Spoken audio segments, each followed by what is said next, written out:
clientes o inversionistas de a pie no tienen por qué conocer esto, por qué saberlo.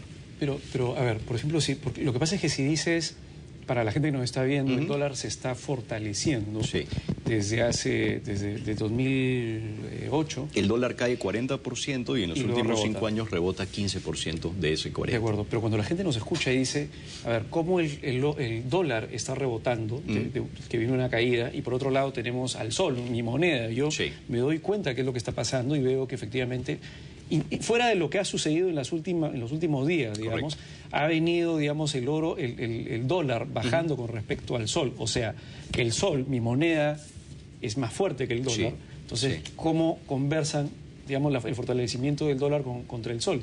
¿Qué significa? El sol se ha fortalecido mucho más que el dólar, en términos relativos. Sí, por supuesto. Y el sol no ha sido la única moneda que se ha fortalecido contra el dólar. O sea, hay una tendencia donde incluso los bancos centrales principales del mundo ya no son... ahora son multimonedas. Ya no tienen el dólar solamente como moneda de reserva, tienen otras monedas. Entonces, efectivamente, lo que ha sucedido con el sol ha sucedido con muchas otras más monedas. Quizás no tanto por las fortalezas de esas monedas, sino por la debilidad del dólar. ¿Okay? A pesar de que relativamente con la misma historia, el mismo dólar haya mejorado. Sí, hay monedas que se han apreciado más, por supuesto. Y hay monedas que tienen más volatilidad también. Si nosotros nos vamos al real brasileño, quizás en 6 meses ganamos 20% o perdemos 20%. Una de las monedas más estables de la región en los últimos años ha sido justamente el sol peruano. Es una moneda que se ha mantenido sistemáticamente al alza, lo cual habla muy bien del país, entre otras cosas, ¿no? Como inflación, PBI, etcétera, etcétera. Ahora, vamos un poquito al tema sectorial. Correcto. Veía la entrevista que le hicieron a Jürgen Schultz, profesor de la Pacífico, ayer, anteayer en El Comercio, hablando justamente sobre uno de los sectores importantes en la economía peruana, que es el sector minero, que obviamente depende del oro, y obviamente es importante ahí qué es lo que pasa con el tipo de cambio porque le afecta. ¿Cuáles son los sectores en donde recomendarías invertir, que son, digamos, más seguros, más estables, probablemente en esta coyuntura de volatilidades? Dentro de los 10 sectores que tiene la economía... La minería... La minería está descartada, hoy no entra a jugar en este portafolio, ni hablar, por la alta volatilidad que hay. Sí jugarían 3 sectores claves, que serían el sector de servicios públicos, el sector de cuidado de la salud y el sector de consumo básico. De los 10 sectores, estos 3 sectores que mencionamos son sectores defensivos. Son sectores que son muy poco sensibles a una recesión. No quiere decir que las empresas que están orientadas o inmersas en estos sectores van a ganar dinero en una recesión, no. Pero quizás las pérdidas que tengan sean menores de lo que puede tener una empresa minera. Si nosotros vemos la caída del precio del oro, que es en algunas compañías mineras del 50%, difícilmente vamos a encontrar esa caída en una acción o en una compañía que esté orientada a uno de estos 3 sectores. ¿Por qué? Los flujos normalmente de estas 3 compañías de alguna manera son conocidos. Si ponemos un ejemplo, una compañía de servicios públicos sabe más o menos cuáles van a ser sus flujos de ingresos en los próximos 3 o 5 años.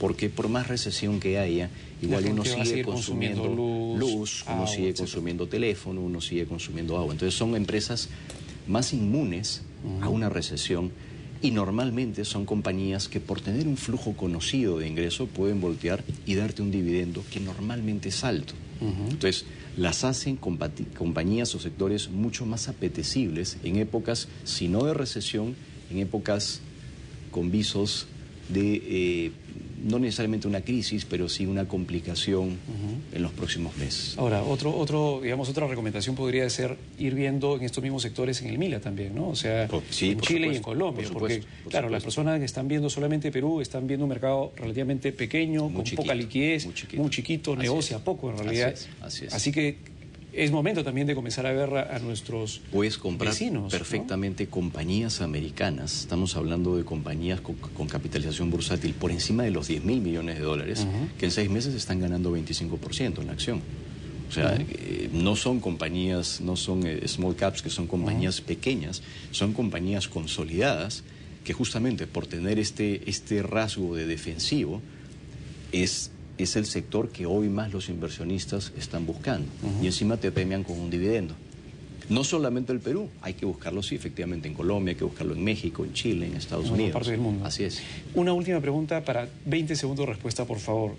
¿Tienes temor de que los activos a nivel internacional estén inflados? No. Digamos, de cierta forma existe... No. Dado el exceso de liquidez que la gente no tenga, los inversionistas a nivel internacional, tampoco no es que tengan muchas opciones donde parquear el dinero y eso haya hecho que se haya perdido la sensibilidad del riesgo y hay algunos activos que estén a riesgo. Puede ser, sí, o sea, definitivamente estas tasas cero lo que hacen es que cuando tú te prestas el dinero, te están regalando, entre comillas, el dinero porque te lo están dando una tasa de quizás del 1%. Entonces ese dinero... tentación de apostar más y tienes que parquear la plata en algún lado. Y es perfectamente posible y se hace además en la práctica. Entonces, tú te estst prestando al 1% y estás consiguiendo rentabilidades quizás del 15%, del 20%, depende en qué te prestaste ese dinero, para qué lo invertiste. Lo cierto es que la tasa es muy pequeña. Pero no tengo temor de una burbuja que pueda reventar en algún momento y que sea algo dramático, no. O sea, otra vez, no hay que sobrereaccionar como lo que ha pasado en el tema del oro, hay que tomarlo con cautela. Sí creo que hay sectores de la economía que son claves por un principio de estacionalidad que es mejor tenerlos en determinadas épocas. Te aseguras lo que has ganado, incurres en menos riesgo y quizás si mañana corrige el mercado, bueno, vas a haber protegido mejor tu portafolio si es que no quieres ser de alguna manera un poquito más agresivo e irte a productos que te den ganancia cuando el mercado cae, que también existen. Señor Gustavo Barbosa, ha sido un gusto tenerlo con nosotros acá en Punto Económico. Solamente para una reflexión final, el tema de lo que hemos hablado de portafolios defensivos, básicamente es para la gente que tiene, digamos, poder adquisitivo suficiente como para poder meter su dinero en diferentes alternativas de inversión y obviamente tratar en la manera defensiva de proteger su dinero. Por eso se llaman defensivos. Los agresivos es, digamos, una persona que apuesta más y se puede tomar mayor riesgo, ¿no? Entonces, para dejarlo un poquito claro. Muchas gracias nuevamente, señor Gustavo Barbosa. Muy amable, gracias. Y volvemos en la tercera parte del programa con Luis Felipe Sánchez, ex viceministro de Agricultura, y vamos a hablar sobre Agritech Perú 2013. Volvemos.